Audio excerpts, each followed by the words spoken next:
किताब के टाइटल पे आप देख रहे हैं, एक शीशा टूटा हुआ है। ये वो दिल हैं जो सच सुनने से टूट जाते हैं, लेकिन सच को छुपा के सच्चाई को जाहिर करता है। फेक को दबाकर फैक्ट जाहिर करना, यही सच्चे लोगों का काम होता है।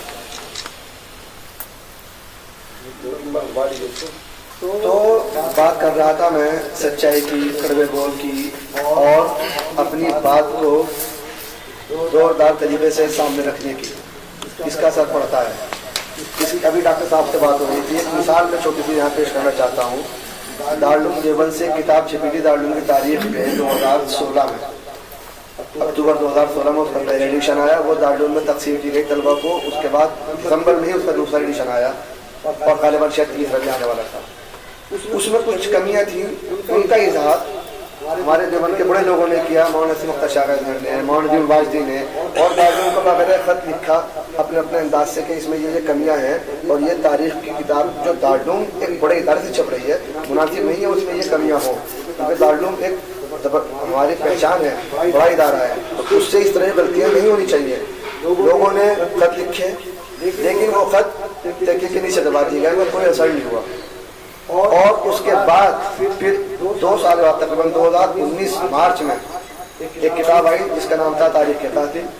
उसने बड़ी खरी सुनाई दारुल वालों को भी और दारुल की वो तारीख लिखने वाले को भी। उसने जब कड़वे बोल बोले, उसने जो सच्चाई सामने रखी, उसके बाद दारुल मजबूर हुआ उस किताब को छापना बंद किया दारुल ने, और बाकायदा आज उसका दूसरा एडिशन सही करके आ चुका है, जिसमें 120 पेज का इजाफा किया गया है। पहले वो किताब 756 पेज पे थी, अब वो किताब 874 पेज पे है तकरीबन। तो असर पड़ा जब कड़वे बोल बोले गए, लोगों ने खत लिखे, प्यार से समझाया, समझ में नहीं आया। तो ये होता है, हमेशा होता आया है, असर पड़ता है, लेकिन बात असरदार होनी चाहिए। यही बहवजात के कलम का हाल है। बहवजात की बात का भी असर पड़ता है, इनकी भी तहरीर असरदार है, असर पजीर है, लोगों के दिल पे असर करती है। मैंने इनकी तहरीर पढ़ी, इस किताब में आखिरी मजमून है जब ये हज पे गए थे। हकीकत ये है कि ये रो रहे थे वहाँ पे, और पढ़ते हुए मैं रो रहा था जब इन्होंने लिखा। इतनी शानदार वो तहरीर है, क्योंकि मुझे लगा कि वो वाकई दिल से लिखी गई है, दिल वालों की लिखी गई है। तो इस सब के चलते इस किताब के बारे में कुछ और जानेंगे हम हमारे डॉक्टर नौशाद अर्शी साहब से। मैं उनसे गुजारिश करूंगा कि वो आए और अपनी बात सामने रखें।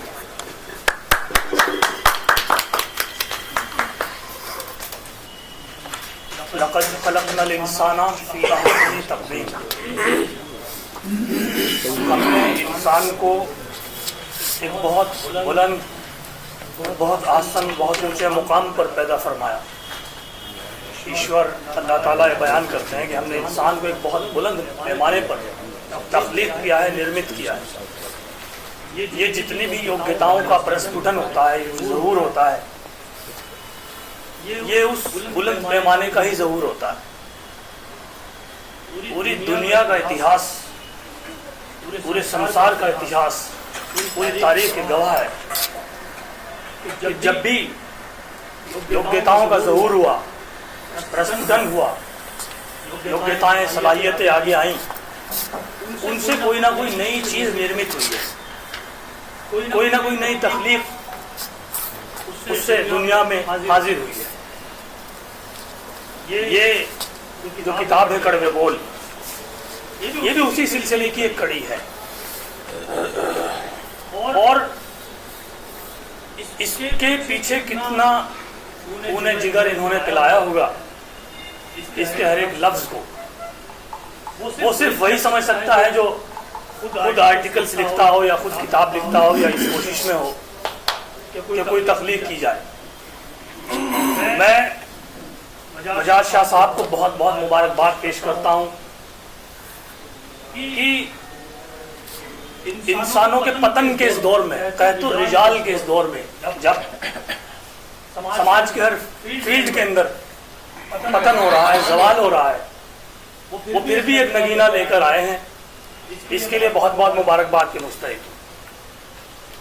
नाम से जाहिर है कड़वे बोल, और अब्दुल रहमान साहब ने भी अभी बयान फरमाया कि वो असर होता है। बहरहाल एक आलोचनात्मक दृष्टिकोण है वजाद भाई का, एक निगाह है तनकीदी, तो वो चीज़ों का सही पोस्टमार्टम भी करते हैं। किताब को मैंने देखा, पढ़ा, तशरीफ आवरी हुई थी हजरत की 3-4 रोज का, तो बहुत सारे मुद्दों पर बहुत खुलकर बयान फरमाया। तालीम पर लिखा, साफ सफाई जो शहर की है नगर पालिका, बल्कि नगर पालिका के बजाय देवबंद नरक पालिका परिषद का जुमला वो इस्तेमाल हुआ इसमें। बहरहाल वो एक तनकीदी और एनालिटिकल चीज होती है, एक सिंबॉलिक चीज होती है, उसका असर भी होता है। मजहबी रहनुमाओं पर लिखा, एक बदनसीबी ये है हमारे समाज की, हमारे इस मुल्क की या संसार की, दुनिया की, हर धर्म के धर्मवेत्ता हैं, मजहबी रहनुमा हैं, उन्होंने धर्म को चंद रस्मों का मजमुआ बना दिया है, चंद रस्मी इबादतें, चंद कर्मकांड, इसका नाम धर्म रख दिया गया है। धर्म एक बहुत बड़ा कंसेप्ट होता है, बहुत बृहद चीज होती है, बहुत दीर्घ चीज होती है। तो उस पर लिखा, मुझे बहुत अच्छा लगा। अब रही बात यह कि मुखालफत, जैसे साहब ने भी बयान किया था, कोई भी काम जब दुनिया में वाक़ई पजीर होता है या आता है, पेश किया जाता है, उसकी मुखालफत होती है। आज तक दुनिया का कोई शख्स ऐसा नहीं हुआ कि जो शख्स से शख्सियत बन गया हो बगैर मुखालफत के। सुकरात, उस वक्त के अन्यायाधीशों ने कहा कि सुकरात, तुम अपनी बात से मुकर जाओ, ठीक है, तुम कुछ नजरियात दिल में मानते हो, मानो, बट उसका प्रचार नहीं तुम कर सकते। सुकरात ने कहा कि वो नजरिया ही क्या जिसका मैं प्रचार न कर सकूं, वो दिल ही क्या तेरे मिलने की जो दुआ न करे, मैं तुझे भूल के जिंदा रहूं, खुदा न करे। तो उसने जहर का प्याला बिना मंजूर कर लिया। फ्रांस की क्रांति का महानायक वोल्टेयर, रूसो, सैकड़ों परेशानियां उनके सामने डाली गई, लेकिन वो अगर हट जाते तो कभी कामयाब नहीं हो सकते। अभी हाल ही के दौर में अबुल कलाम आजाद इस कदर उस शख्स के ऊपर लान तान की गई और इतना उनकी मुखालफत की गई, महज इस वजह से कि वो विभाजन के विरोधी थे। तो मुस्लिम लीग वाले उन्हें इस्लाम का गद्दार कहते हैं। मैं ये मानता हूं कि जब तक किसी शख्स के अंदर, किसी शख्स की समाज में बुराई नहीं होगी, किसी शख्स के खिलाफ लोग नहीं होंगे, मैं समझता हूं कि उसकी शख्सियत की तकमील अधूरी रहेगी। दुश्मन है जमाना तो कोई बात है मुझमें, हर शख्स का दुश्मन ये जमाना नहीं होता। और जिगर मुरादाबादी ने इससे बढ़कर बात कही है कि मजाशा साहब के कदमों में रखते हुए कि हमें जो मिटा सके वो जमाने में दम नहीं, हमें जो मिटा सके वो जमाने में दम नहीं, जमाना हमसे खुद है, जमाने से हम नहीं। और उन्हीं मुखालिफिन के नाम के मेरी जुबान पर शिकवा है अहले सितम नहीं। अरे भाई, मेरी जुबान पर शिकवा है अहले सितम नहीं, मुझको जगा दिया ये एहसान भी कम नहीं। तो ये जो मुखालफतें वजाद भाई की होती हैं या इनके आर्टिकल्स की होती हैं या इनकी जो भी एक आलोचनात्मक इनका एक दृष्टिकोण है, एक नजरिया है, तनकीदी नजरिया है, एक एनालिटिकल इनकी थिंकिंग है, उसका जो अपोजिशन होता है, उसकी जो मुखालफत होती है, वो तो एक वरदान है। अल्लाह ताला का दिया हुआ शख्सियत को तकमील तक पहुंचाने का एक रास्ता है। अगर वो मुखालफत ना हो तो मैं समझता हूं कि उतनी मकबूलियत भी हासिल ना हो। तो ये बहुत मुबारकबाद के मुस्तहिक हैं कि ऐसे माहौल में और इतनी मुखालफतों के हमलों के बाद भी ये सिलसिला जारी रखे हुए हैं। और चूंकि अदबी जवाल का दौर है, मैंने पहले अर्ज किया, बस 1 मिनट लूंगा, एक नैतिक पतन का दौर है ये हम जिस दौर में जी रहे हैं। अभी हजरत फरमा रहे थे कि कोई कव्वाली होती, अभी कोई फिल्म स्टार आ रहा होता कोई अर्ध नग्न अभिनेत्री आ रही होती तो यहाँ कदम रखने की जगह भी ना मिलती। लेकिन मुझे बहुत अफसोस के साथ ये बात कहनी पड़ती है कि चंद चेहरों के अलावा यहाँ पर उतनी हाजिरी नहीं है। लेकिन फिर भी ये बहुत बड़ा कदम है वजाहत भाई का कि इस नैतिक पतन के दौर में, इस अखलाकी जवाल के दौर में, सामाजिक जवाल के दौर में और इन तमाम मामलात के दौर में वो इस शमा को जलाए हुए हैं। मैं ये समझता हूँ ये बहुत बड़ा कारनामा है वजाहत भाई और इसकी ताज़ीम की जानी चाहिए। इस तामीरी काम की तारीफ करता हूँ मैं और इनको बहुत बहुत मुबारकबाद पेश करता हूँ। मैं उतना कोऑपरेशन या उतना सहयोग, उतनी मदद किसी अंदाज में नहीं कर पाता, लेकिन फिर भी ये अपने ही तरीके से काम को लेकर के जो इनका एक मैनेजमेंट का एक अंदाज है उसको लेकर के चलते हैं और ये चलते रहेंगे, ऐसी मेरी उम्मीद है, मेरा यकीन है। बहुत बहुत शुक्रिया, आपने बोलने और कुछ कहने का मौका दिया। एक बार फिर मैं आपकी खिदमत में हमारे बात को खत्म करता हूँ। शुक्रिया। ये थे जनाब नौशाद अर्शी साहब और बड़ी अच्छी गुफ्तगू कर रहे थे और हकीकत यही है कि मुखालफतों से घबराना नहीं चाहिए। इसलिए शाहीन ने कहा कि मुखालफत से मेरी शख्सियत संवरती है, मैं दुश्मनों का बड़ा एहतराम करता हूँ। और अभी जैसे बता रहे थे कि दौर है कैद-ए-रिजाल का, यह हकीकत है। कैद-ए-रिजाल तो है ही, हौसला अफजाई का दौर नहीं है। ये नौशाद साहब का अफसोस बिल्कुल बरहक है कि तादाद यहाँ जो है उससे कहीं ज़्यादा होनी चाहिए थी अदबी लोगों की, अदब नवाज शख्सियतों की। और ये आप देखें कि किताब कितनी कीमती चीज़ है कि किताब के बारे में बहुत कुछ कहा गया है, बहुत कुछ कहा जा सकता है। हम 100 रुपए की किताब नहीं खरीदते। ये किताब है बजाज में छापी है, तकरीबन 100 रुपये इस पर खर्चा आ जाए किताब पे। 100 रुपये की किताब खरीद के छापने वाले का, लिखने वाले का हौसला नहीं बढ़ाते, उनकी हौसला अफजाई नहीं करते। अभी कुछ बैठ जाए 2 लोग तो 400 रुपये का पिज़्ज़ा आ जाता है और पिज़्ज़े की हैसियत सुबह को कहाँ होती है ये कोई सबको मालूम है। और एक किताब सुबह ही को नहीं, साल नहीं बल्कि सदियों तक अपनी नस्लें संवारती है। लेकिन किताब की तरफ तवज्जो नहीं है। किताब पर 100 रुपये खर्च करने के बजाय इस दफ़े 400 रुपये खर्च कर दिए जाते हैं और वो हर हफ्ते, हर 10 दिन में खर्च कर दिए जाते हैं। किताब नहीं खरीदी जाती, महीने साल भर भी कुछ लोग ऐसे हैं जो एक किताब भी नहीं खरीदते, ना पीढ़ी अपने बच्चों को चाहिए। बहरहाल हमें अपनों की हौसला अफजाई की ज़रूरत है, हमें हौसला बढ़ाने की ज़रूरत है ताकि जो लिख रहा है उसका कुछ तो सिला मिले, कुछ तो ज़्यादा तो हमें लिखा है उसे लोगों ने पसंद किया, उसे सराहा। अब मैं इस गुफ्तगू को आगे बढ़ाने के लिए मुंबई से तशरीफ लाए, बल्कि मैं उनसे पहले हमारे बजाज शाह साहब के दोस्त जो बहुत पुराने दोस्त हैं, अनवर इंजीनियर साहब से गुजारिश करूँगा कि वो आएँ और अपनी बात पेश करें। ये मेरे लिए बहुत ही फख्र और ये कहिए एक एहतराम का मौका है कि वजाहत भाई ने मुझे ऐसे मौके पर याद रखा और मैं इनका तहे दिल से बेइंतहा शुक्रगुजार हूँ। इंसान के बदन के अंदर जो होती है ना दिल की हैसियत, वो 0.1% से भी कम होती है, लेकिन वो दिल होता है, उसी से पूरा जिस्म जो है, पूरा उस जिस्म का सिस्टम चलता है। अगर दिल ना हो और दिल फेल हो जाए तो हार्ट अटैक कह दिया जाता है, हार्ट फेलियर कह दिया जाता है, आदमी का वजूद ख़त्म, सिर्फ मिट्टी में मिलने के लायक या जो है जलने के लायक रह जाता है। और इससे बढ़ के उसके अंदर कोई चीज़ नहीं होती और जितनी जल्दी उसको इस तरह का एक्सप्लॉइट किया जाए वो उतना ही अच्छा समझा जाता है। लेकिन वजाहत भाई जो कदम आपने उठाया है और जो कदम आप उठाया, भाई ये पहली किताब नहीं है इनके बारे में, तो मैंने पढ़ा है तो सन 1976 से लिख रहे हैं। और कमाल की बात यह है कि भारतीय जनता पार्टी, जिस पार्टी से मैं ताल्लुक़ रखता हूँ, कोई मतलब इस बात को माइंड ना करे कि होगा, हर आदमी का अपना एक सबकी अपनी कोई ना कोई पार्टी होगी, क्यों ना कोई किसी सोच को, किसी पॉलिटिकल सोच को सपोर्ट करता होगा डेफिनेटली।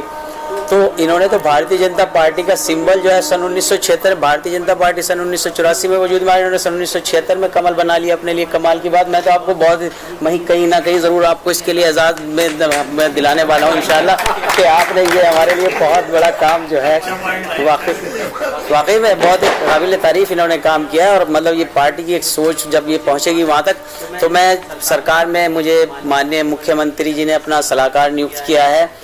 उर्दू ज़बान, अरबी, फ़ारसी, पांडुलिपि और गुरमुखी और जितनी भी ज़बानें हैं उनकी के लिए कि उनको बढ़ावा कैसे दिया जाए, कैसे मदरसों को मॉडर्नाइजेशन के अंदर लाया जाए, कैसे मॉडर्न उनको बनाया जाए। और मैं आज इस स्टेज के माध्यम से आपसे इस बात का वादा करता हूँ वजाहत भाई आपसे कि आप जिस कदर लिखना चाहें लिखिए, जिस जैसा लिखना चाहें लिखिए। मेरा डिपार्टमेंट इंशाल्लाह आपकी हर किताब को शाये करने के लिए 80-90% फाइनेंस करेगा, ये मेरा आपसे वादा है।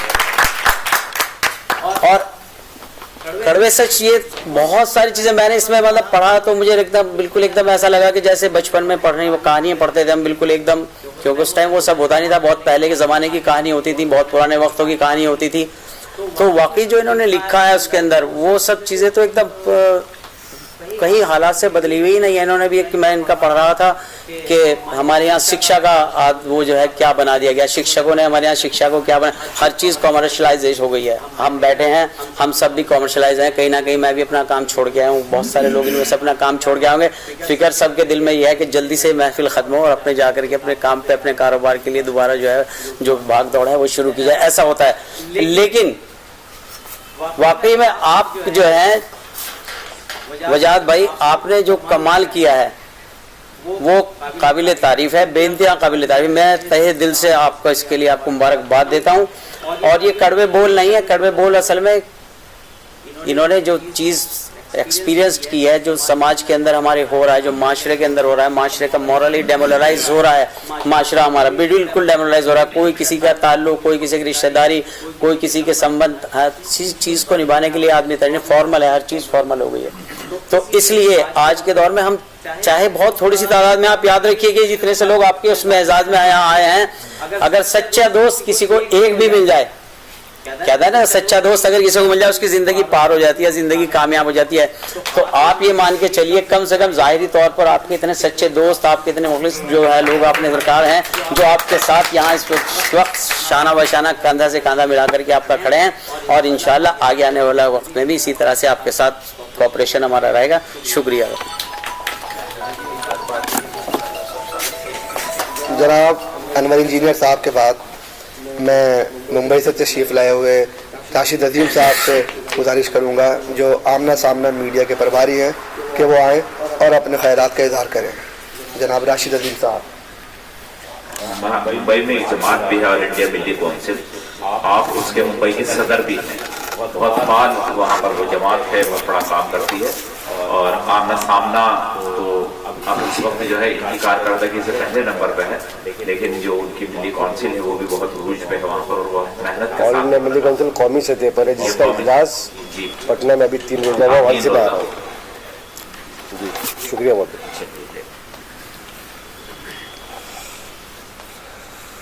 मेरी खुशनसीबी है कि मैं आज यहाँ मौजूद हूँ। मंच पे बैठे हुए सभी माननीय हमारे मेहमान और मेरे सामने मौजूद शहर के माहिदीन, पत्रकार, समाजी शख्सियात, और जिस तरह से आज यहाँ पर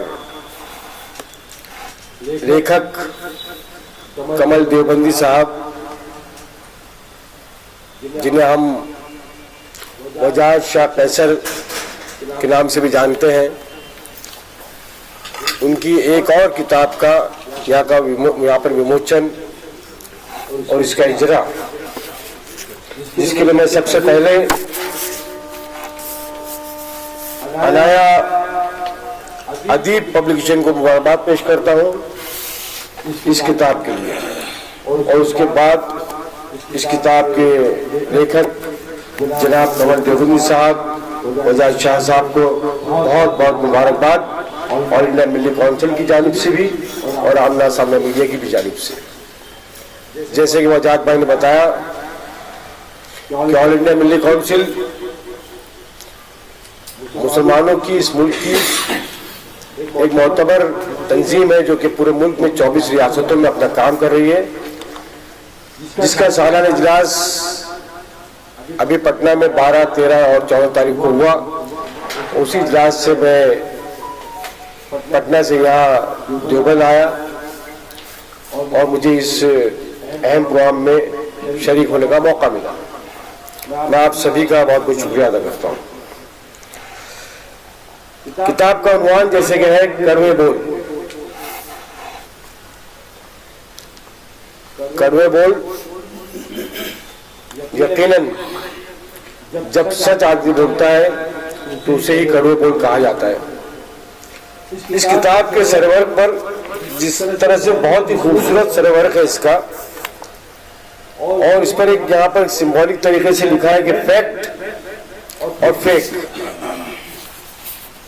फेक यानी नकली झूठ, फैक्ट यानी सच्चाई। अब झूठ और सच्चाई के बीच की लड़ाई जब होती है तो कड़वे बोल नामी किताब दुनिया में आती है, सरजमीन पर आती है। और मैं उस सरजमीन पे खड़ा हूं जहां के मेरे आबा अजदाद, जिनको सिर्फ ये कहा गया, ये सिखाया गया कि आपको सच बोलना है। मैं अगर मेरे वालिद मोहतरम शायर इनकलाब ताजदार ताज रहमतुल्लाह अलैह का जिक्र करूं, मैं बात करूं, तो मुझे इस बात पर फख्र है कि हम रहते तो मुंबई में हैं, लेकिन देवबंद की सरजमीन से हमारा गहरा ताल्लुक है। उर्दू हमारी नसों में है, सच बोलना हमारा, वो भी हमारे खून में शामिल है। और सबसे बड़ी बात, वजाहत शाह कमल देवबंदी उस खानवादे से आते हैं जिस खानवादे का नाम है अल्लामा हजरत अनवर शाह कश्मीरी साहब, अंदर शाह कश्मीरी साहब और मोहतरम अजहर शाह कश्मीरी साहब, जहां से सिर्फ देवबंद ही को नहीं बल्कि मैं समझता हूँ आलम इस्लाम में, पूरी दुनिया में इन हजरात ने सच सिखाया है, सच बोलना सिखाया है। और वहीं से जब बात आगे बढ़ती है, वजाहत शाह साहब के भाई नसीम शाह कैसर, जो कि वही बहुत सारी किताबों के मालिक हैं, उन्होंने उस सिलसिले को लगातार जारी रखा है। वहां से ये सिलसिला होते होते वजाहत शाह तक पहुंचता है। बात अगर और आगे बढ़े मेरे साहिबों और हक बात कही जाए तो बात यह है कि आखिर कड़वे बोल आते कहां से हैं, इनकी पैदाइश कहां से होती है। यकीनन जब जब्र, नाइंसाफी, हक तलफी और सिस्टम में कहीं बिगाड़ पैदा होता है तो वहीं से कड़वे बोल निकलते हैं। और हम और आगे बढ़े, अगर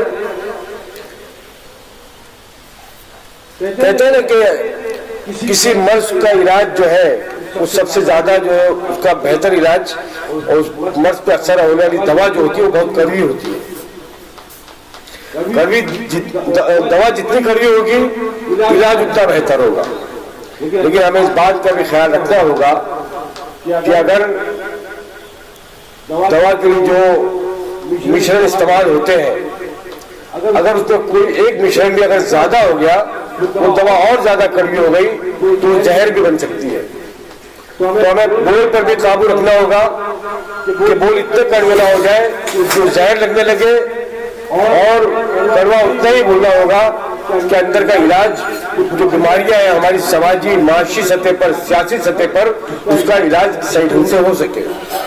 मैंने किताब तो नहीं पढ़ी, किताब को मैंने कुछ पलट के देखा, कुछ चंद वर्ग जो मैंने पलटे तो यकीनन मुझे ऐसा महसूस हुआ कि जमाने की जो बुराइयां हैं और जो यहाँ पर जिस तरह से मुल्क के अंदर हर दौर में जिस तरह से होता आया है, इस दौर में भी सियासी, समाजी, माशी सतह पर, अदबी सतह पर जो खामियां और कमियां हैं उसको उजागर करने की कोशिश वजाद शाह साहब ने बहुत कामयाबी के साथ की है। जब मैं इस किताब को देख रहा था तो मेरे सामने एक उन्वान आया जिसका नाम था, वजाद शाह साहब ने एक उन्वान के तहत यह मजमून लिखा है, देवबंद पलायन की नई गाथा। थोड़ी रोशनी की कमी हो रही है यहाँ पर। उन्होंने लिखा है कि गत दिनों बजरंग दल ने देवबंद से पलायन कर गए 40 परिवारों की सूची जारी कर एक नए विवाद को जन्म दे डाला।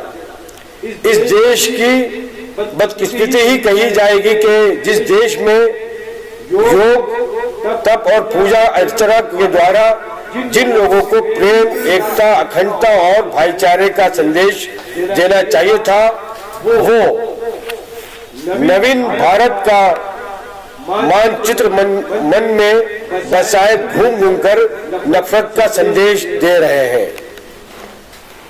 वो आगे बढ़ते हुए कहते हैं कि इतिहास पर नजर डालें तो भारत में पलायन की सबसे बड़ी घटना 1947 में हुई थी।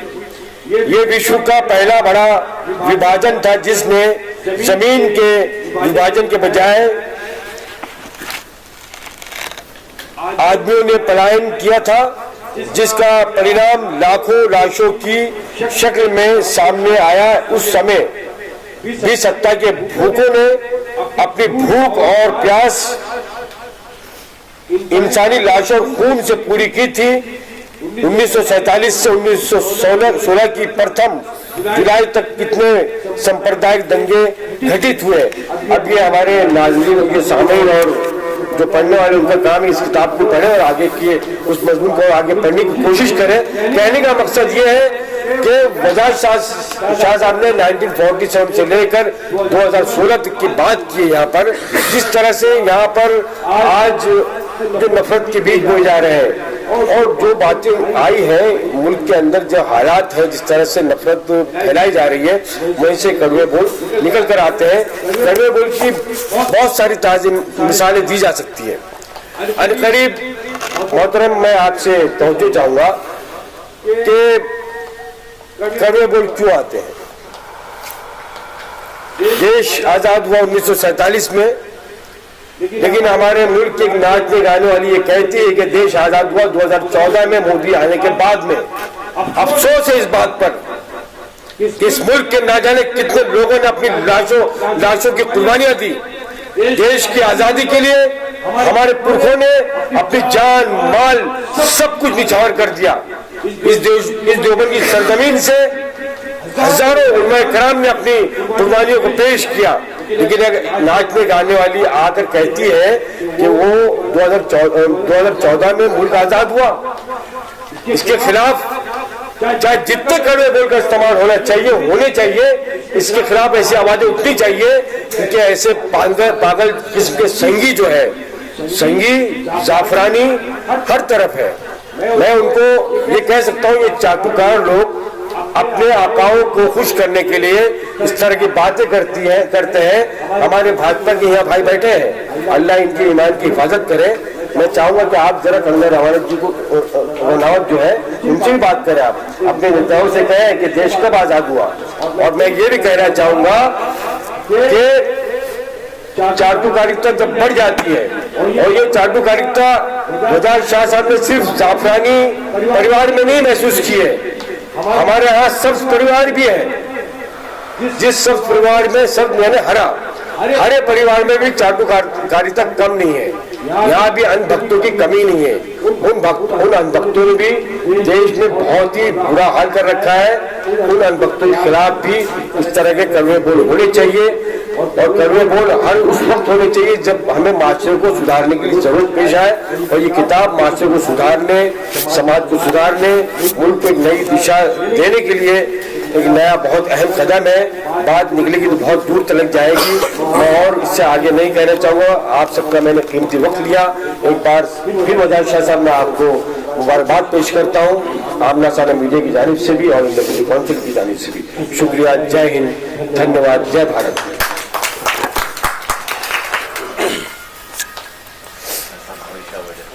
बहुत शुक्रिया। जनाब राशिद अजीम साहब अपने ख्यालात का इज़हार कर रहे थे। मैं एक शेर के बाद हमारे अगले मेहमान को दावत देता हूँ। राशिद अजीम साहब जनाब ताजदार ताज साहब के बेटे हैं। उन्होंने अपने वालिद साहब का जिक्र किया और वजाज शाह साहब के दोस्तों का जिक्र किया, तो उन्हीं का शेर ताजदार ताज साहब का शेर मैं आपको सुनाता हूँ।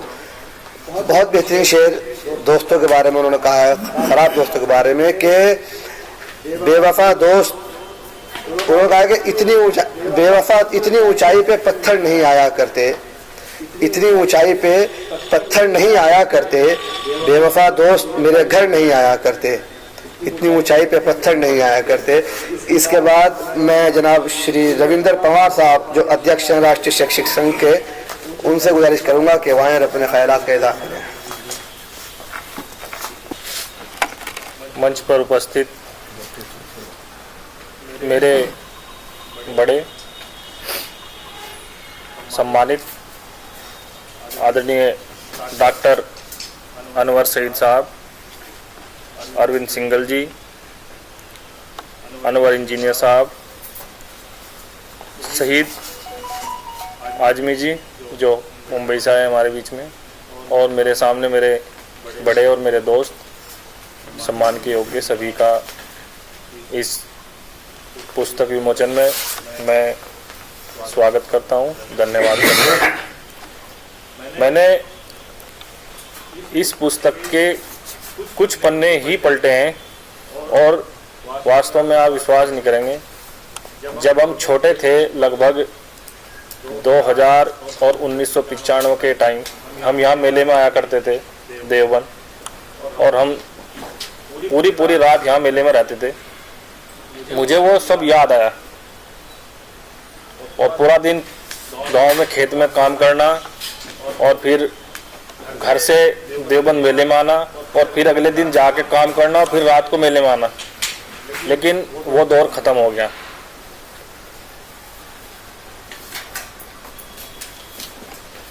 मैंने इसमें एक जो सबसे काम की चीज़ है उस पर मेरा ध्यान गया। आज हमारे बड़े भाई का जन्मदिन भी है। मैंने देखा तो मुझे लगा कि भाई को बधाई देनी चाहिए, और वास्तव में ये बधाई के लायक भी हैं। इसमें कुछ भी ऐसा नहीं लिखा हुआ जो झूठ है।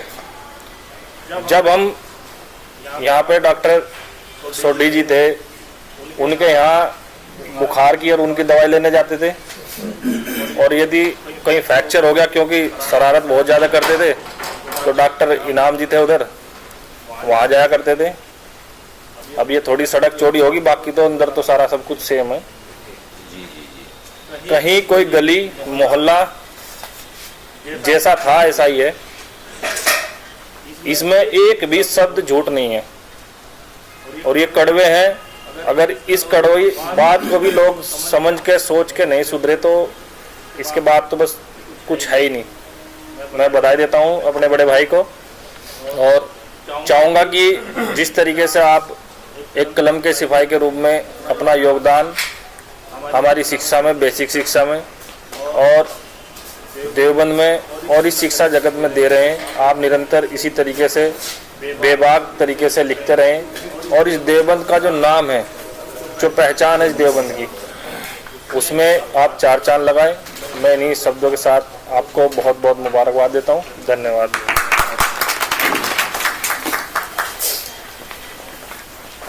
राशिद पवार साहब के बाद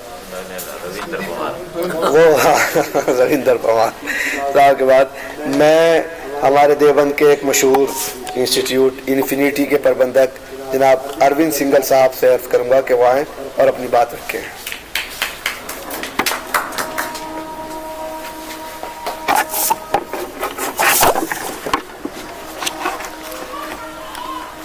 इस प्रोग्राम की सदारत कर रहे मेरे बड़े भाई डॉक्टर अनवर सईद साहब, भाई अनवर इंजीनियर साहब, संदीप पवार साहब, राशिद निजामी साहब, बाकी सब जितने भी चेहरे मेरे सामने हैं मैं सबको नाम से भी मुखातिब कर सकता हूँ। नौशाद अरसी साहब हैं, तौसीफ साहब हैं, डॉक्टर शमीम साहब हैं, भाई फरीदी साहब हैं, खुर्शीद भाई हैं, नज़म भाई हैं, नबील भाई हैं और गाजी वाजदी साहब हैं।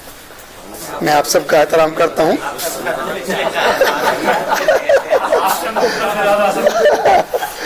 और मेरे भाई जो इस तरह के संचालन कर रहे हैं सैफ साहब हैं, मैं आप सबका धन्यवाद अदा करता हूँ। वजाद भाई का स्पेशल शुक्रिया कि इन्होंने मुझे बुलाया इस प्रोग्राम में। वजाद भाई को पिछले 10-12 साल से ही मेरा ताल्लुक़ है, लेकिन जितना मैं जानता हूँ, जितना मैं इनके बारे में मेरा इनसे परिचय है, मुझे देवबंद में लेखन के अगर मैं बात करूँ तो दूसरा लेखक नहीं मिलता। मैं ये सोचता हूँ कि ये कड़वा बोल जो इन्होंने लिखी है, ये लिखते क्यों हैं, इससे इनको हासिल क्या होता है, सिवाय चंद आलोचनाओं के, चंद बुराइयों के, चंद मुखालिफों की संख्या बढ़ाने के। इसके अलावा इनको हासिल क्या होता है? केवल एक चीज इनको हासिल हो सकती है कि इनको ज़हनी सुकून हो कि मैं अपनी जिम्मेदारी पूरी कर रहा हूँ।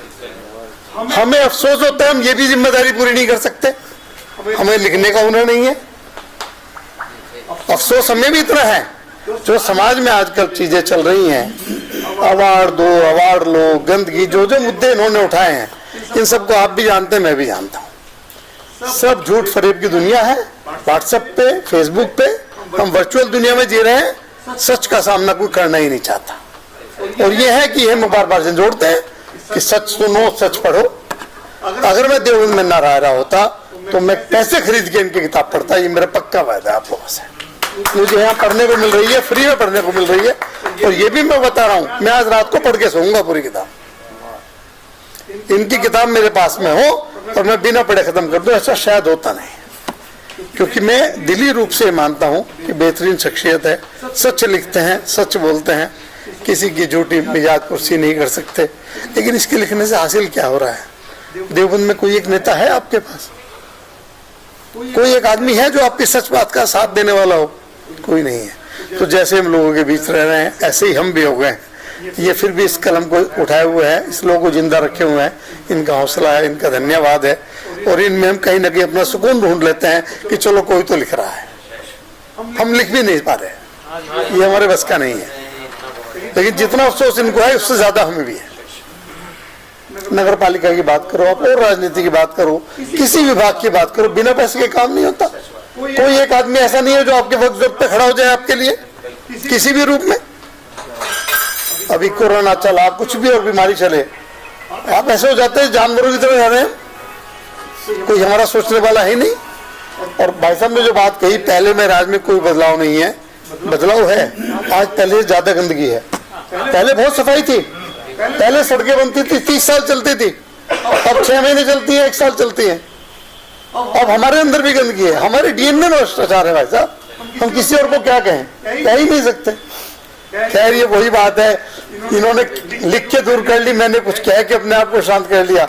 इन्हीं सब बातों के साथ आप सबका शुक्रिया, धन्यवाद।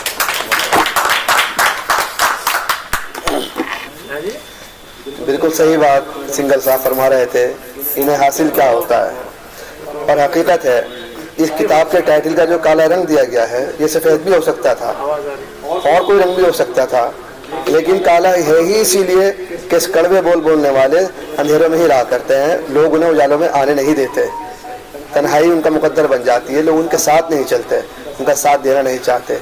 लेकिन जो सुकून और जो आसूदगी तबीयत को हासिल होती है, दिल को मैसर आती है, वो सबसे बड़ी दौलत है, जिसके लिए आदमी पैसे खर्च करता रहे तब भी नहीं मिलती।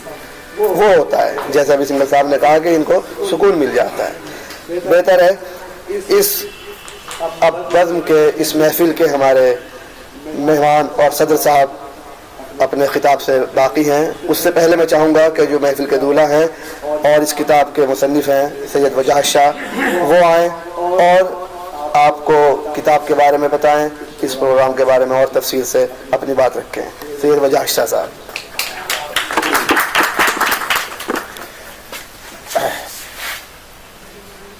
बिस्मिल्लाहिर्रहमानिर्रहीम। सबसे पहले इस कायनात का मालिक का शुक्रिया, जिसने हमें लिखने और पढ़ने की जो सलाहियत है वो हमें अता की, हम में पैदा की।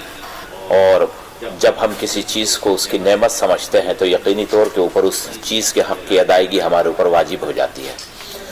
मैं बहुत दिल से ममनून हूँ जनाब अनवर सईद साहब का, अरविंद सिंगल साहब का, जनाब अनवर साहब का, रविंद्र पवार और राशिद अजीम साहब। देखिए, मेरा निजी तौर के ऊपर ये मानना है कि दुनिया में सब चीज़ें बंद हो जाए मगर संवाद बंद नहीं होना चाहिए। संवाद राशिद अजीम साहब का भी बंद नहीं होना चाहिए, संवाद अनवर इंजीनियर साहब का भी बंद नहीं होना चाहिए। और मैं ये भी मानता हूँ कि 1 किलो दूध के अंदर से 100-150 ग्राम जो है वो घी निकलता है, तो राशिद अजीम साहब के 1 किलो घी में से भी अनवर जो है इंजीनियर 100-150 ग्राम घी निकाल लें और अनवर इंजीनियर साहब की गुफ्तगू में से भी वो 50-60 ग्राम घी या 100 ग्राम घी निकाल लें। बहरहाल एक फील्ड है हमारी पढ़ने पढ़ाने की, पढ़ने पढ़ाने की फील्ड इससे बिल्कुल मुख्तलिफ है लेखन से। और बहुत दफ़ा ऐसा हुआ 2004 से लगा के 2019 तक कि मुझसे बहुत लोगों ने ये कहा कि तुम्हें तो लिखने का हक ही नहीं है, तुम टीचर हो। तो मैंने इस किताब के अंदर भी लिखा है कि किस्सा अभी बाकी है। हम पढ़े लिखों से 5 जो है 5 पत्रकार पूछ रहे कि तुम्हें लिखने पढ़ने का हक नहीं है।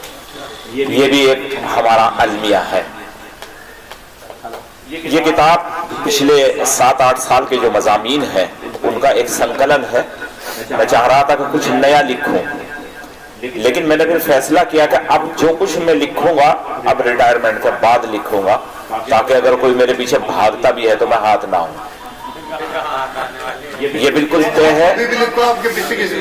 2024 में मेरा रिटायरमेंट है, 2022 में मैं लेखन की एक किताब शुरू करूंगा, तारीख देवबंद, जिसको इतना मस्त कर दिया गया है, इतना काला, इतना सियाह और इतना बदतरीन कर दिया गया है कि उसके अंदर बेहद सुधार की जरूरत है। और मैं उसकी अपनी तैयारी में लगा हुआ हूँ। 2024 में इस तरफ रिटायरमेंट होगा और इस तरफ जो है रविंद्र भाई के हाथों उसका इजरा होगा और उसका विमोचन होगा, अनवर सईद भी होंगे और सब लोग होंगे। देखिए, कड़वे बोल, मीठे बोल, जैसे भी बोल है, सादा बोल या नमकीन बोल, खट्टे बोल, जो भी कुछ है, ये हमेशा दिल से निकलता है। इनका ताल्लुक दिल से होता है। इनका ताल्लुक कभी जबान से हो ही नहीं सकता। इनका ताल्लुक अनुभव से होता है। एक हमेशा का उसूल है, आप जिसको जो दे रहे हैं कुछ वापस चाहते हैं, जब वापस नहीं मिल आता तो तलखी पैदा होती है, कड़वाहट पैदा होती है। मैं सबसे ज्यादा अफसोस इस बात का करता हूँ कि जब अखबारात कम थे, जब किताब के लिखने वाले कम थे, जब शायर कम थे, जब मजलिसें कम थी, जब कवि सम्मेलन नहीं हुआ करते थे, जब ऑल इंडिया मुशायरा साल में एक बार देवबंद के अंदर हुआ करता था, आप यकीन जानना हमारे दरमियान में ऐसे लोग मौजूद थे, मैं नाम भी बता सकता हूँ। ये गाजी बैठे, इनके भाई एक शाहिद थे, मरहूम हो गए, बेचारे इंतकाल हो गया। वो देवबंद मुशायरे के लिए कपड़े सिलवाया करता था, नया जोड़ा सिलवाया करता था वो देवबंद मुशायरे के लिए, और साल भर में मुशायरे वाले दिन वो हमारी दावत किया करता था। हलवा पराठा हमारा उस दिन का शाहिद के जिम्मे हुआ करता था और पूरे 364 दिन शाहिद हमारे जिम्मे हुआ करता था। लेकिन कहने का मकसद मेरा यह है कि आज 20 अखबार उर्दू के आ रहे, 20-25 अखबार हिंदी के आ रहे, मुसलसल नशिस्तें हो रही, मुसलसल कवि सम्मेलन हो रहे, न सच निकल कर आ रहा, न अच्छा शेर निकल कर आ रहा, न अच्छी कविता निकल के आ रही। इसकी क्या वजह है? दानिश आमरी ने 20 साल पहले एक शेर कहा था कि वो उर्दू का मुसाफिर है, यही पहचान है उसकी, जिधर से भी गुजरता है सलीका छोड़ जाता है। ये दुबई में पढ़ा गया, ये कतर में पढ़ा गया, ये पाकिस्तान में पढ़ा गया, ये बहरीन में पढ़ा गया, ये अमेरिका और इंग्लैंड में पढ़ा गया। आप यकीन जानना कि उर्दू तंजीमों ने अपने बैनरों के ऊपर इस शेर को लिखा और उसके बाद ये इस तरीके का जिंदा शेर देवबंद से निकल कर नहीं आया। मुझे थोड़ा सा इसकी तकलीफ होती है। दूसरी तकलीफ ये होती है कि समाज के अंदर इतने पढ़े लिखे लोग हैं, फिर हम ऐसा कैसे सोच लेते हैं कि हमारा जो सांसद है, विधायक है या नगर पालिका का चेयरमैन है वो 5वीं या चौथी पास हो और फिर हम उसे एक जात और बिरादरी के नाम पर और एक समूह और एक भीड़ के नाम पर उसे चिन्ह के ऊपर अपने सवार कर लेते हैं और उसके बाद हम 5 साल तक रोना रोते हैं। मैं अभी एक रोज यहाँ से स्कूल से जा रहा था, सड़क पर पानी भर रहा था, एक साहब मुझसे कहने लगे भाई बड़ा ही नालायक चेयरमैन है। मैंने कहा भाई आपको लगता होगा, मुझे तो बहुत काबिल लगे। कहने क्यों? मैंने कहा जब चुना था जब सोचते, चलो पानी में को मैं भी चल रहा। तो हमें इंतखाब का जो हमारा एक मयार था, चुनने का जो एक हमारा मयार है, उसके अंदर जो गिरावट आई है, उसके अंदर सुधार की जरूरत है। गलतियां हमसे भी होती हैं, बहुत गलत चीजों का हम भी अपने तौर के ऊपर इस्तेमाल करते हैं। और अखबार का जो मेरा देवन टूडा का सिलसिला है, वो जब भी छप कर आता है तो मेरी बच्ची मुझसे पूछती है ये कब तक छपेगा। तो मैं उससे हमेशा ये कहता हूँ कि अखबार 100 साल तक छपता है। और एक मेरा साथी है बग्गू भाई हरिकृष्ण मल्होत्रा, ये सिंगल साहब जो है अरविंद भाई मेरे जानते हैं, वो मुझसे कहते हैं बेटे तू उसी दिन मानेगा जिस दिन दारुल तेरे पे फतवा लगाएगा। तो मैं उनसे हमेशा ये कहता हूँ जी उसी का इंतजार हो रहा, बस वही आगे डी हो जाएगा। बहरहाल असल मामला ये है कि किताब को आप पढ़िएगा, कुछ पुराने मज़ामीन है, कुछ नया लिखने की कोशिश की गई है चारों तरफ। और कड़वे बोल की बस हकीकत यह है कि मैंने इसमें अपने डिपार्टमेंट को नहीं बख्शा। इस पे अर्शी भाई बड़ा नाराज होते हैं कि यार तुम शिक्षा पे भी लिख दो, तुम अध्यापकों पे भी लिख दो, तुम अध्यापिकाओं पे भी लिख दो, तुम बीओ पे भी लिख दो, तुम शिक्षा के ऊपर लिख देते हो, तुम स्कूलों के ऊपर लिख देते हो। तो मैं हमेशा इनसे मेरी यही बहस होती है। मैंने कहा भाई ये चीजें हैं, आनी चाहिए समाज के सामने। हमारी जो चीजें सामने हैं, हमारे अच्छी चीज भी आनी चाहिए, बुरी चीज भी हमारी मंजर आम पर आनी चाहिए। और जब बुरी चीज मंजर आम पर आती है तो हो सकता है किसी की नजर पड़े, उस खामी को दूर करे। बहरहाल ये तकरीब बहुत मुख्तसर मैंने जो है अब आज रखी थी 20-25 लोगों की, और उसकी बुनियादी वजह यह थी कि मैं कहीं बाहर न रख के इसे घर पर रखना चाह रहा था कि घर में भी रौनक हो, घर में भी मेहमान आए, उससे बरकत होती है। खुदा के कुदरत है मेहमान का आना और उनकी जो है मेहमान नवाजी करना। इसलिए मैं आप सभी का बहुत दिल से शुक्रगुजार हूँ। और अनवर भाई से मैं ये पक्का वादा ले लूं, जो इन्होंने वादा किया है उस पर मोहर लगा देंगे तो बस ज्यादा अच्छा हो जाएगा। हाँ, क्योंकि भाई अब ये हमारे साथी थे, अब लीडर हो गए, तो अंदाजा हो जाना चाहिए कड़वे बोल इधर को ना मुड़े यार, इधर उधर ही का रहे। हाँ, नहीं नहीं नहीं, बहरहाल ये हमारे लिए बहुत खुशी की बात है। और देखिए सादा दिली और सच्चाई, उससे आप कभी मुंह नहीं मोड़ सकते। जब ये फखरुद्दीन अली अहमद कमेटी के मेंबर बने, मैं इनको मुबारकबाद देने के लिए गया, तो इस आदमी ने मुझसे एक बात बड़ी अजीब कही कि यार गुजात भाई मुझे ऐसा लग रहा मैं इसका मुस्तहिक नहीं हूँ।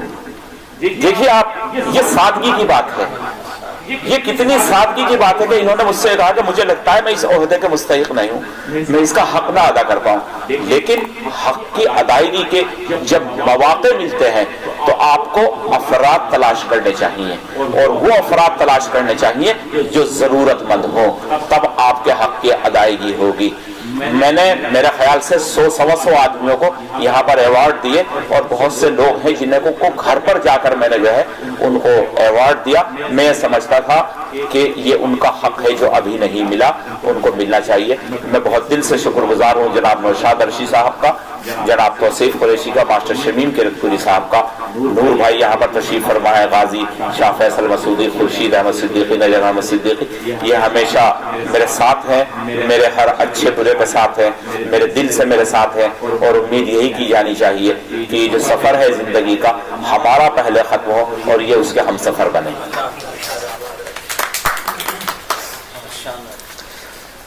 बेशक ये महफिल मुख्तसर रही लेकिन बहुत अच्छी रही, बड़ी अच्छी अच्छी बातें हमें सुनने को मिली। और अब सदर साहब की तरफ चलने से पहले मैं चंद बातें ये अर्ज करूँ कि ये अलमिया है जिसका जिक्र सभी करते हैं कि हमारे यहाँ हौसला अफजाई नहीं होती। अभी पहले भी इससे बात हुई थी, लेकिन डॉक्टर मोहम्मद सईद साहब एक ऐसी शख्सियत हैं जो हौसला अफजाई करने में पेश रहते हैं। मेरी एक किताब आई, इन्होंने उसके कई नुस्खे लिए और अपने कॉलेज की लाइब्रेरी में उसको रखा। जबकि 16 मार्च 2017 में मेरी 2 किताबों का इजरा हुआ था, शायद आप में से किसी को याद हो, और जो बहुत बड़े लेवल पे हीरा गार्डन में मोहम्मद सज्जाद नमानी साहब ने किया था। अल्हम्दुलिल्लाह, अल्लाह का शुक्र है कि पूरे हिंदुस्तान में ही नहीं दुनिया भर में किताबें गईं और अल्लाह ने बड़ी मकबूलियत से नवाजा, बड़ी पसंद की गई किताबें, तहरीर को उससे मुझे एक पहचान भी मिली। लेकिन अफसोस की बात, मैं आज पहली बार उसका इज़हार कर रहा हूँ। आज तक मैंने 4 साल में 4.5 साल में कभी कहीं जिक्र, अपने घर में भी उसका जिक्र नहीं किया मैंने किसी से। यहाँ जिक्र कर रहा हूँ कि वो किताबें जो पूरी हिंदुस्तान में और दुनिया भर में मशहूर हुई, पसंद की गई। मेरे महल्ले के एक घर में एक भी किताब नहीं है। आप देखिए भाई, मैं तो बच्चा हूँ तुम्हारा, 4 साल पहले और छोटा था, तुम्हारे महल्ले का हूँ, बचपन से तुम देखते आ रहे हो। मैंने उसमें गालियाँ तो नहीं लिखी होंगी, ये ऐसी कोई बात भी नहीं होगी कि नस्लें तबाह हो जाएं या तुम पढ़कर उसे बेकार हो जाओ। कुछ तो ऐसा होगा जब किताब छपी है, पसंद की गई, उलमा की मजलिस में उसकी पजीराई भी हुई, तो कम से कम हौसला बढ़ाने के लिए ही एक किताब खरीद ली जाती। आज भी पूरे महल्ले में 40-35 घर हैं, किसी घर में एक किताब नहीं है। वो मुझे अफसोस हुआ इसका कि कहाँ से हमारी नस्लें तरक्की करेंगी, हम कैसे आगे बढ़ेंगे जब कोई हमारा हाथ थामने वाला नहीं होगा। आज भाईवाजात की मुखालफतें होती हैं, आज इन्हें किताब अपनी जेब से छापनी पड़ती है। अब इनके दोस्त ने इनसे वादा किया है कि इनकी अगली किताब की इन्वेस्टमेंट उनकी तरफ से होगी, ये होना चाहिए। आज हम पाकिस्तान में देखते हैं वहाँ इसका बहुत बड़ा काम हो रहा है। अभी मास्टर नूर साहब से बात हो रही थी, तहजीब हाफी को कह रहे थे यार कितना उठा रखा। मैंने कहा ये खुशकिस्मती है उन लोगों की, वो हौसला बढ़ाते हैं वहाँ लोगों का, हमारे यहाँ हौसला बढ़ाया नहीं जाता। बहरहाल आवाज़ मेरी बैठी हुई है, तहजीब हाफी का नाम आया तो उनका शेर भी सुन लीजिए कि तेरा चुप रहना मेरे जहन में क्या बैठ गया, तेरा चुप रहना मेरे जहन में क्या बैठ गया, इतनी आवाज़ें तुझे दी कि गला बैठ गया। और इस शेर के बाद मैं अपने मोहतरम मुकर्रम और मोहसिन जनाब डॉक्टर अनवर सईद साहब से अर्ज़ करूँगा कि वो आएँ और सतारती खिताब से नवाजें। बिस्मिल्लाहिर्रहमानिर्रहीम। आज के इस रस्मी हिजरा के मेहमान खुसूसी डाइस पर तशरीफ़ फरमा दो मेहमान खुसूसी हैं हमारे, जनाब सिंगल साहब, अनवर इंजीनियर साहब, पंवार साहब, राशिद साहब, और इस प्रोग्राम के दुल्हा वजह शाह साहब। प्रोग्राम के बहुत अच्छा कंडक्ट कर रहे हमारे कन्वीनर अब्दुर्रहमान साहब, दीगर हाजरीन।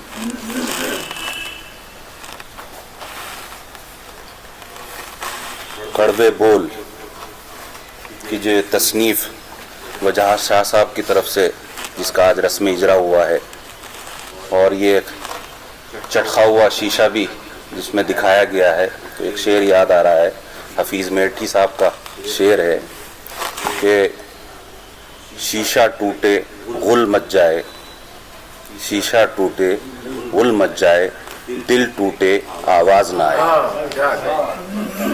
तो माशाल्लाह बड़ी अच्छी वजह शाह साहब से मुताल्लिक़ भी, और जो इनकी तसनीफ़ हैं आज की कड़वे बोल, इससे मुताल्लिक़ जो मुकर्रिरीन हजरात यहाँ पर आए बहुत अच्छे अंदाज में बोल कर गए। संवाद का अभी वजह शाह साहब जिक्र कर रहे थे, दोनों को मुखातिब करते हुए, चूँकि अनवर साहब ने जिस तरफ अपनी तकरीर ले गए थे तो राशिद साहब ने उसको कुछ काउंटर भी किया। बहरहाल ये संवाद का तरीक़ा होता है, लेकिन संवाद ही है कि आज मुल्क हमारा जो है वो कहाँ से कहाँ पहुँच गया। अगर संवाद सही हो, पॉजिटिव हो, उससे जो दिल हैं वो ना दुखें, इस तरह के संवाद हों तो उससे मैसेज अच्छा जाता है। बहरहाल ये चूँकि रस्मी इजरा का प्रोग्राम है और खालिस मुबारकबाद तक महदूद रहना चाहिए। किताब को देखकर उसके जो उन्वान हैं, जहाँ जो पॉइंट्स या जो टाइटल देखने को मिले, जहाँ उन्होंने वजह शाह साहब ने जो इसके मुसन्निफ हैं टच किया, चाहे वो बाला सुंदरी मेले से मुताल्लिक़ गुफ्तगू हो, दारुल उलूम देवबंद से मुताल्लिक़ हो, जमीयत उलमा हिंद से मुताल्लिक़ हो, नगर पालिका से मुताल्लिक़ हो, तो सभी अहम मौजू हैं। और जैसे राशिद साहब फरमा रहे थे अपनी दौरान गुफ्तगू के कड़वा बोल उतना होना चाहिए कि जहाँ तक हम उसको जज्ब कर सकें, हज़म कर सकें।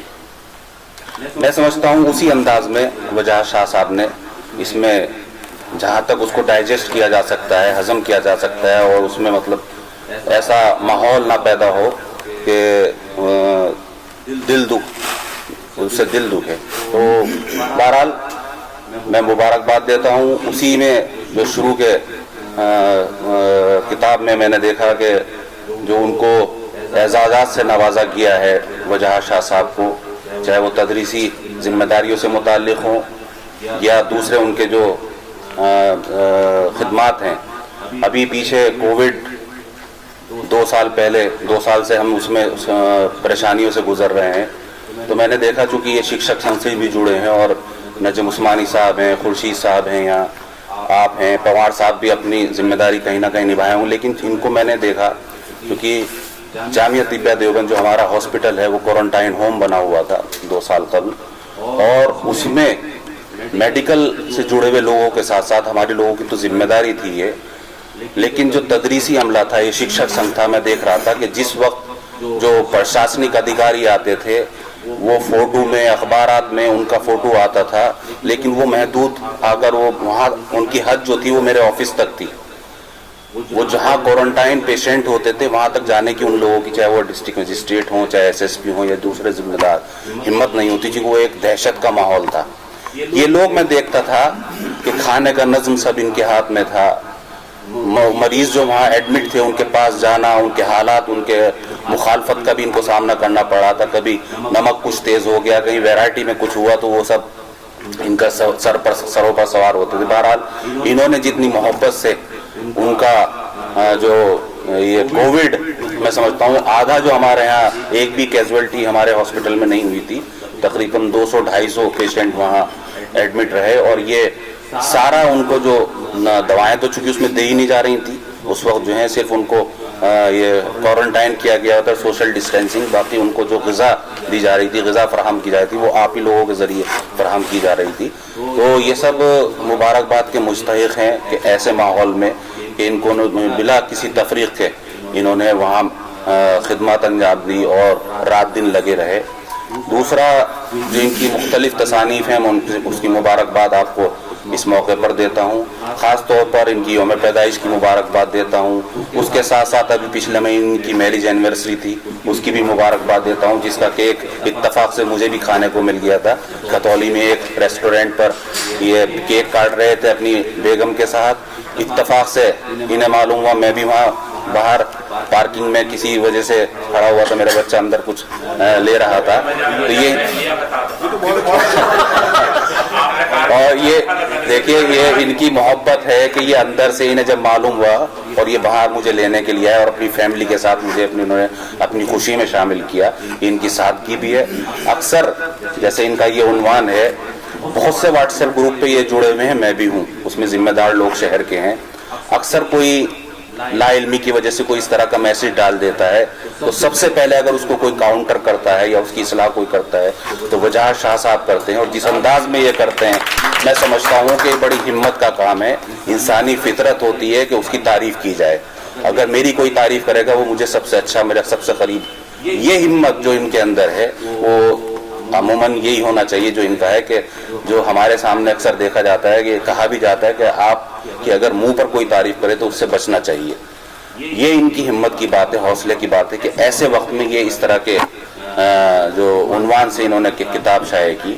और अब्दुर्रहमान साहब ने मुझे बांध भी दिया उसमें कि मैं मतलब ये हिम्मत अफजाई करते हैं तो अब मेरी मजबूरी भी है, तो मैं वजह साहब से दरख्वास्त करूँगा कि इसके तकरीबन 100 जिल्द ये जो जिसका मैं पेमेंट मेरी तरफ से होगा, लेकिन जिन जिन डिपार्टमेंट्स को इन्होंने टच किया है वहाँ तक ये उसको पहुँचाएं और उसकी रकम की अदायगी मैं करूँगा, ताकि उन लोगों की या उन डिपार्टमेंट्स की जो जिनके अंदर ये कमी उजागर कर रहे हैं उनकी इस्लाह हो सके। इसी के साथ चूँकि तवील गुफ्तगू सभी की हो चुकी है और बहुत ताख़ीर हो चुकी, हालांकि सदारती खुतबा जो होता है वो तो सिर्फ इसलिए होता है कि भाई नाश्ते का इंतज़ाम है, आप नाश्ता करके जाएं, और खाने का इंतज़ाम है वो आप खाना खा के जाएं। ये कुछ मुझे बताया नहीं गया कि क्या इंतज़ाम है, ये फिर वो वही बताएंगे वजह शाह साहब। बहरहाल नजम साहब हैं, खुर्शीद साहब तो थे ही वहाँ में, मैंने खुद देखा है रेड़ा चलाते हुए। जी जी जी जी अब फैसल भी। बहरहाल देखिए जिम्मेदारी है सभी की, छुट्टी भी ले सकते थे आप लोग, आपके पास मेडिकल लीव भी होती हैं, CL भी होती हैं, और ऐसे माहौल में घर बैठकर आदमी बच सकता था, लेकिन जिम्मेदारी समझते हुए आप लोगों ने मुल्क की, कौम की, और उस वक्त जो अमराज फैला हुआ था ऐसा, उसमें सभी लोगों की खिदमत की। आपके मुबारकबाद को मुस्तहिक है।